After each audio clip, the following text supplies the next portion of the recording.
Habari ndugu zetu watazamaji, Sheka Toto TV. Karibuni katika kipindi chetu cha yaliyojiri leo tarehe 27 mwezi wa pili. Naye kuletea kipindi hiki ni mimi mtangazaji wako Rose Mabula nikiwa na mwenzangu Sheikh Ali Muhammad Salim. Karibuni sana mwanzo hadi mwisho wa kipindi chetu yaliyojiri, muone mambo mbalimbali ya mitandaoni, habari mbalimbali za mitandaoni za nchi yetu ya Tanzania, mikoa mbalimbali. Katika habari yetu ya kwanza, shairi inasema watatu wahukumiwa kunyongwa Msoma hapo. Mahakama Kuu ya Kanda ya Msoma mkoani Mara imewahukumu washtakiwa watatu kunyongwa hadi kufa kwa kosa la mauaji. Washtakiwa hao ni Zacharia Welema Matoso mwenye umri wa miaka 51 na Daniel Boke Ngoko mwenye umri wa miaka 46 na Emmanuel Mniko Mwita mwenye umri wa miaka 44 ambao ni wakazi wa kijiji cha Mkongole wilayani Tarime mkoani Mara. Jeshi la polisi limesema watuhumiwa hao walitenda kosa hilo mnamo Juni 13 mwaka 2021. Inadaiwa kuwa walimshambulia Maligole Marwa mwenye umri wa miaka 25 mkazi wa kijiji cha Mkongole na kumsababishia kifo kwa tuhuma za kuhusika na wizi wa mifugo. Shari tunaona yani ina maana pia hao waliomuua huyu kijana mwenye umri wa miaka 25 hawana uhakika, maana wamemtuhumu kwamba kaiba mifugo. Na hutakiwi kutuhumu unapofanya kitu, uwe na uhakika nacho. Sasa wamemdhulumu bure tu. Wamemdhulumu nafsi yake. Wamemdhulumu kabisa nafsi yake. Wamehukumiwa kifo. Hii kesi nayo ni ya muda kidogo. Ndio. Mwaka 2021. Sawa. Ni Juni mwaka 2021. Ndio. Tarehe 13. Sawa. Hukumu imetoka. Ndio. Hao watatu. Na hivi vifo sasa hivi vya kunyongana, kuuana, yani vimekuwa ni vingi mpaka mtu unasikitika na nafsi yako. Kwa kweli ni masikitiko makubwa. Ndio. Lakini sasa hakuna jinsi, kwa sababu wewe umeua na wewe uliwe, kisasi ni haki. Kisasi ni haki. Kisasi ni haki. Kwa hata kuna vitabu vya dini vinaruhusu kwamba mtu akiua mwenzie na yeye ni kweli shari. Kisasi haki. Kisasi haki kabisa. Umefanya vile ni haki yao nao ni haki yao, kwa sababu amemuua mtu aliyokuwa hana hatia. Sasa wakuzani, kwa sababu kitu chochote unapokifanya ukifanya uwe na uhakika na ushahidi, esa maana pale inakuwa ni swala jingine. Lakini huna uhakika na wao wamefanya uchunguzi, watu wakaona wamemuua mtu aliyokuwa hana hatia. Kwa maana hiyo na wao serikali ichukue mkondo wake kama kawaida. Sawa. Habari yetu nyingine nasema wawili wafariki kwa ajali ya gari ya basi Molo. Jeshi la polisi mkoani Morogoro linamtafuta dereva wa basi la abiria aina ya Yutong lenye namba za usajili T975 CSB mali ya kampuni ya Kisuru Express kwa kosa la kuendesha gari kwa uzembe na kusababisha vifo vya watu wawili. Taarifa ya kamanda wa polisi mkoani humo imeeleza kuwa tukio hilo limetokea Februari 26 mwaka 2025 saa 5 asubuhi katika eneo la kijiji cha Kwambe kilichopo kata ya Dumila, tarafa ya Maroge, wilayani Kilosa. Gari hilo lililokuwa likitokea mkoani Kigoma kwenda mkoa wa Dar es Salaam.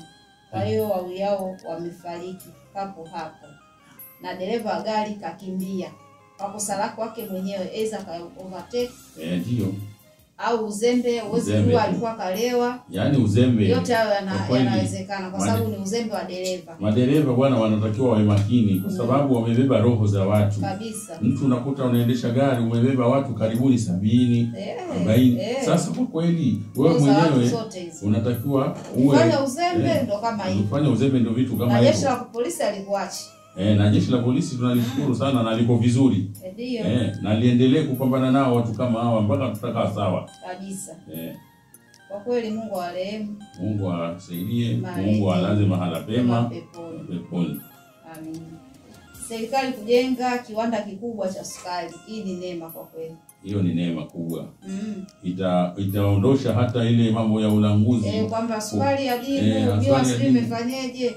Mtu sukari unanunua mpaka Shingapi shari mpaka 4000 sukari. Kipindi kiko mpaka 4000 sasa hivi imeshuka ndio kwenye 2,000 na sijui 2,700 inategemea na sehemu lakini haijafika 3,000. Haijafika. Kwa kweli kama watakijenga hiki kiwanda kwa kweli tunamshukuru Mama Samia. Atakuwa katuokoa wengi. Ni kweli kabisa. Hii habari inasema Rais Dr. Samia Suluhu amesema kwamba serikali inakusudia kujenga kiwanda kikubwa cha sukari eneo la Bandarini jijini Tanga ili kutosheleza mahitaji hapa nchini. Aliyasema hayo Februari 26 mjini Pangani wakati wa kuweka jiwe la msingi kwenye barabara ya Tanga Pangani. Bado anaendelea kufungua miradi. Niona tena pia akazindua boti nyingine za uvuvi za kisasa. Yaani mambo yanaenda fresh kabisa. Yaani hayo ndio mambo yanayotakiwa. Mama anatupambania kwa kweli kabisa. Na tunamshukuru na anapambana sana. Na tunaona jitihada zake. Na kwa kweli sisi Mungu aendelee kumzidishia. Mungu amzidishie na dua tunakuombea sana mama. Mungu akupe maisha marefu yenye afya nzuri, uendelee kutupambania kwa kweli. Kwa sababu jambo kama hilo ni jambo zuri si. Maana sasa hivi miradi mingi inazinduliwa hasa Tanga, yani Tanga sasa hivi amezindua miradi mingi kweli kweli. Kwa kweli mama ana msimamo mzuri. Na kwa kila sehemu huwa anaenda kwa wakati wake. Sasa kwa kweli tunamwombea dua mama, Mungu ampe maisha marefu, ampe afya nzuri, ampe moyo huo wa huruma wa kutuendelea na kutusaidia. Kwa sababu hilo ni kusaidia. Ile itaondoka mpaka ile inapofika mwezi wa Ramadhani unakuta vitu vinapanda kama sukari inapandishwa. Sasa vitu kama hivyo vikiwepo vingi haiwezi kupanda tena. Kabisa. Wakifungua hicho kiwanda kabisa itakuwa ni neema. Itakuwa ni neema tena neema. Na sukari kutoka kwenye 2,000 na inaweza ikashuka hata kwenye 2,300. Ni kweli kabisa. Kabisa. Tunaenda kwenye habari yetu nyingine inasema Wizara ya Elimu yakamilisha mpango wa maendeleo ya sekta ya elimu. Wadau wa sekta ya elimu wametakiwa kuendeleza ushirikiano wao kuimarisha miundombinu kwenye sekta ya elimu ikiwa ni pamoja na ujenzi wa madarasa, karakana na nyenzo za kujifunzia ili kuwa na mazingira bora ya kufundishia na kujifunza. Hayo yamezungumzwa na Katibu Mkuu Wizara ya Elimu, Sayansi na Teknolojia, Profesa Caroline Nombo jijini Dodoma. Mambo ya elimu hayo kwa watoto wetu. Kweli. Na hisi wakifanya hivi pia itapunguza hata ile kundi wanatumia kitabu kimoja. Watoto wanakaa wengine mpaka wanakaa chini. Bado kuna wanafunzi wanaendelea kukaa chini. Ni kweli kabisa. Bado kuna wanafunzi kitabu kimoja wanatumia labda 5. Kwa kweli kwa hivi Wizara ya Elimu ni jambo zuri. Tunawapongeza, ni jambo zuri sana. Na walisimamie na Mungu alipe nguvu lifanikiwe kwa sababu watoto wetu watapata elimu nzuri. Kwa kweli ni jambo la mafanikio sana. Na pia wakijenga madarasa mengi, unajua sasa hivi watoto mpaka wanakaa 100, wanakaa 90, wanakaa 80 na darasa moja. Kwa hiyo vile wengine utakuta wanaokaa nyuma, huenda hata mwalimu akawa hamsikii vizuri. Na watoto unavyojua kama watoto, mwalimu anaweza akawa anafundisha, wao wako nyuma huko wanacheza. Lakini wakiendelea kujenga madarasa mengi na hisi wanaweza wakakata 40. Madarasa si mengi yanajitosheleza. Madarasa yanajitosheleza kidogo. Sana za kutumia shuleni si nyingi, zinatosha. Hiyo nzuri. Kwa kweli kidogo itakuwa hapo elimu pia imepandishwa. Sawa. Kwa hiyo tunashukuru Wizara ya Elimu. Nashukuru sana. Kupanga vyumba nje ya shule kwa watoto wa kike sekondari ya Kibindi yatia hofu kujiingiza kwenye vishawishi. Kuna ile mtoto kapangiwa shule ya mbali. Ndio. Kwa hiyo mzazi nauli ya kwenda na kurudi utakuta anaona bora ampakie akae karibu na shule. Kwa hiyo kule kukaa na shule wengine mazingira yanakuwa sio rafiki. Matokeo yake mtoto ameenda shule amerudishwa mjamzito. Hasa kwa watoto wetu hao wa kike. Na kwa watoto wa kiume pia. Nao pia wakuomba Mungu. Unaweza kawa amepangiwa kule akaingia kwenye makundi mabaya. Unajua mwanangu uko shule kumbe kashaingia kwenye makundi ya kuvuta bangi. Baada ya muda mzazi unaitwa shule, mwanao aingie darasani, mwanao anakuwa mvuta bangi. Kwa hiyo hii ya kuwapangia wazazi kwa kweli mimi naona pia nao ina changamoto kidogo. Hii kwa kweli ina changamoto. Inatakiwa tuiangalie vizuri wazazi. Kwani ni watoto wachache wanaojielewa katika nini. Na mtoto bwana ni mtoto kujikontrol mwenyewe. Kwa sababu ukiangalia wakati huo yupo mama, yupo baba wala mwalimu wakati huo yupo. Yeye anajiongoza mwenyewe. Ndio hapo kwa kweli. Hii habari Sheali inasema hivi, shule ya sekondari Kibindu iliyopo kata ya Kibindu, jimbo la Chalinze, mkoani Pwani, ina jumla ya mabweni 4 ya wasichana, lakini idadi hiyo ya wanafunzi wanaoishi kwenye mabweni hayo ni hayafiki nusu ya wanafunzi wa kike ambao ni 300 wanaosoma shuleni hapo. Aidha, shule hiyo inakabiliwa na changamoto kubwa ya ukosefu wa maji ya uhakika. Hali hiyo inawalazimu wanafunzi kutembea umbali wa kilomita 4 kwenda na kilomita 4 kurudi kutafuta maji, ambao mara nyingi maji hayo hupatikana yakiwa ya chumvi. Hali hii ilibainika wakati maofisa wa kampeni ya msaada wa mama wa kisheria wa Mama Samia kutoka halmashauri ya Chalinze walipotembelea shule ya sekondari Kibindu kutoa elimu kuhusu masuala ya ukatili wa kijinsia. Kwa hiyo hawa watu wa halmashauri wana kampeni yao. Dio. Ile kampeni walosema pia nilishaisoma hii habari. Ndio. Nilishaisoma kama siku 2 hivi. Ndio. Walikuwa nahisi kitu kama Mwanza vile. Ni Mwanza. Sasa hawa pia wamefika hapo maeneo ya Chalinze. Wakatembelea hii shule hii ya Kibindu ambayo ina changamoto, wanafunzi wengi wanakaa nje, yani wamepanga. Kwa hiyo yale mabweni hayawatoshi. Pia Chalinze, ni kweli Chalinze tu kwa uhalisia ina shida ya maji. Sasa kwa sababu hata mimi pia kuna kipindi nimekaa kama siku 2-3. Kuna shida kweli ya maji. Kwa hiyo na hao wanafunzi ni kweli ni changamoto. Pia wanaweza akapata vishawishi. Kwa sababu kama mwanafunzi anatembea kilomita 4 kufuata maji, kilomita 4 kurudi, au maji anachota kiasi gani? Kwa kweli changamoto hapo ni lazima, hasa kwa mwanafunzi. Na kutokana na watu waharibifu. Kutokana na watu waharibifu, yaani kwa kweli hii changamoto ni lazima, kwa sababu kuna watu wao wanapoona watoto waenzi wao huwakusudia kuharibu. Sasa unamkuta mtu ana bodaboda, sasa wewe anamuita yule, anambia kwani wewe unaswaswa nini? Mimi bwana madumu yako haya kama 3 wewe hapa, mimi nitakuja nikichukua nikileta, wala usiwe na wasiwasi. Wewe ukiona nini wewe tafuta simu nipigie. Ndio hivyo. Kwamba nikusaidie kukupeleka na kukurudisha. Wewe bwana unateseka. Nivishawishi kama hivi. Wewe si mtoto kuteseka bwana. Wewe mtoto hivi anaanza kushawishiwa. Anamdanganya, hatima yake anampa mimba, anamjia mambo yake. Hii swala watalifikisha sehemu husika. Ni kweli. Ili kutatua hii changamoto. Yaani hiyo changamoto itatuliwe, kwa sababu hiyo kwa kweli ni hatari kwa watoto wetu. Kabisa. Sheali, kuna habari nyingine ya kusikitisha. Inasema jela miaka 30 kwa kumnajisi mtoto. Mkazi wa kijiji cha Kijiweni wilayani Sengerema mkoani Mwanza, Masele Maganga mwenye umri wa miaka 42, mtu mzima huyu, amehukumiwa kifungo cha miaka 30 jela baada ya kukutwa na hatia ya kumnajisi mtoto wa miaka 6. Jina lake limehifadhiwa. Wewe mtoto wa miaka 42 mtu mzima mwenye umri wa miaka 42 amemnajisi mtoto wa miaka 6. Hicho sikijukuu chake. Kama aliwahi kuzaa huyo ni sawa na mjukuu wake. Ni sawa na mjukuu wake. Kama kachelewa ni sawa na mwanae. Ndio hapo sasa. Wewe kwanza mtoto wa miaka 6 unafanikisha kitu gani? Unapata nini? Kama silaha hiyo. Na hiyo silaha na hiyo jamani. Hiyo laana. Yaani kwa kweli ashtakiwe tu. Kitendo alichofanya sio kizuri. Kitendo sio kizuri kabisa. Sababu mtoto kwa kweli kwanza hata kisaikolojia anakuwa kamwalimu. Ndio matokeo yake akimwona anamchukia. Ni kweli kabisa. Alafu hiyo inakuwa inajenga chuki. Mpaka akikua unakuta mtu anafanya kitendo cha ukatili. Kumbe huwezi jua yule alimzuru yule mtoto akiwa mdogo. Kakaa na ile chuki. Kwa hivyo anapokuwa mkubwa chuki ile inazidi kuwa kubwa. Akimwona ndo anakuta mtu kafanyiwa kitendo cha ukatili, mnajiuliza imekuaje kwaje? Ilikuaje akamfanyia? Imekuaje mpaka kamfanyia hivi? Kumbe watoto hao tunafanyia mambo ya kikatili huku chini. Sawa. Na mwingine unamtishia kabisa, ukisema nitakuua. Ukisema nitakufanya hivi, au mama yako au babako ukimwambia nitawaua. Unamtisha mtoto kwa staili hiyo. Kwa hiyo baada ya mahakama kujiridhisha na uchunguzi wa pande zote mbili, kweli huyu jamaa akakutwa na hatia.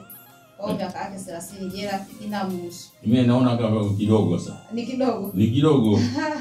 Mtu kama huyo wani miaka 42 kutoka huko na miaka 72. 72 ndio. Sawa, lakini mtu kama huyo hata angalau basi wamemwonea huruma basi wende angalau miaka 50. Ndio iwe funzo zaidi kwa wengine. Kwa kweli. Kwa sababu hiyo sio jambo zuri. Kwa maisha yale miaka 30 midogo. Miaka 30 ndio wameshaamua ni sawa atekeleze hiyo, lakini wende muongeza zaidi ni uzuri zaidi. Ili liwe funzo kwa wengine. Ndio funzo kwa wengine. Maana wako wengi. Yaani ukiangalia habari shehali kila siku matukio ajabu na watu wanahukumiwa lakini watu bado hawajifunzi. Kwa nini? Wewe mtoto mdogo hajui hata kukoga, hajui vyovyote. Wewe una miaka 6 unamuogesha. Unamuogesha ukimwambia kaoge mwenyewe mtoto wa miaka 6 ni anajimwagia. Ndio. Lakini ukitaka atakate ni vyema ukamuogesha. Ndio. Mtu unaenda kumfanyia jambo kama hilo. Au unapata nini wewe mwanamume yaani hizi zama nyingine hizi jamani? Hapana. Ni basi tu kutokuwa na fikra sijui ni vipi. Yaani ni kweli. Kuna habari nyingine tena ile tena shehali ya fisi. Juzi tulisema fisi 16 ndio wameuawa. Ndio. Leo hii fisi 17 wameuawa. Ndio. Hii sasa Itilima huko. Fisi 17 wauawa. Ndio. Itilima wanaofuga fisi hao wakamatwa. Ndio. Yaani tena watu wa kumbe wanafuga fisi. Wanafuga kama tunavyofuga kuku, mbuzi, ng'ombe, watu wanaamua kufuga fisi. Mkuu wa mkoa wa Simiyu, Kena ni kiongozi, amesema katika operation inayoendelea kutafuta fisi ambao wamekuwa wakiwasumbua wananchi ikiwemo kuang'ata watoto na kuwaua. Fisi 17 wameuawa katika wilaya ya Itilima. Aidha alisema baadhi yao wanadaiwa kutumia wanyama hao katika shughuli zao mbalimbali ikiwemo usafiri na kueleza kuwa vitendo hivyo vinachafua taswira ya huo mkoa. Kwa hiyo watu unaona mambo ya ajabu. Ajabu sana. Hivi kabisa mtu unaenda kufuga fisi. Unasema kwa ajili ya usafiri au kusaidia shughuli zako nyingine unazozijua wewe. Huyu mtu unaweza ukamwangalia shehali para 2. Yuko sawa kweli? Bwana sijui akili zake zikoje. Fisi. Kabisa mtu unafuga fisi kama vile unafuga kuku. Unaweza kusema huko sawa. Mifugo iko mingi lakini sio fisi. Maana mimi hata mimi ninavyojua fisi ni mnyama wa porini. Nyama wa porini. Mnyama wa kuishi na jamii ambaye ni nyama kazi yake. Nyama ni mkali na pia ni hatari. Sasa mtu unapata ujasiri gani wa kumhifadhi fisi nyumbani kwako? Na unamtumia kwa kazi za usafiri na shughuli nyingine unazozijua wewe. Kwa kweli haya mambo jamani haya. Ndio hayo tunasema imani za kishirikina zipo. Imani za kishirikina hizi tuziache. Itatupeleka pabaya. Sasa kwa sababu hao afisi matokeo yake ndio wanatoka wanaanza kuzuru raia. Watoto wanaenda shule wanawakamata wanawang'ata. Tena wanawaua kabisa.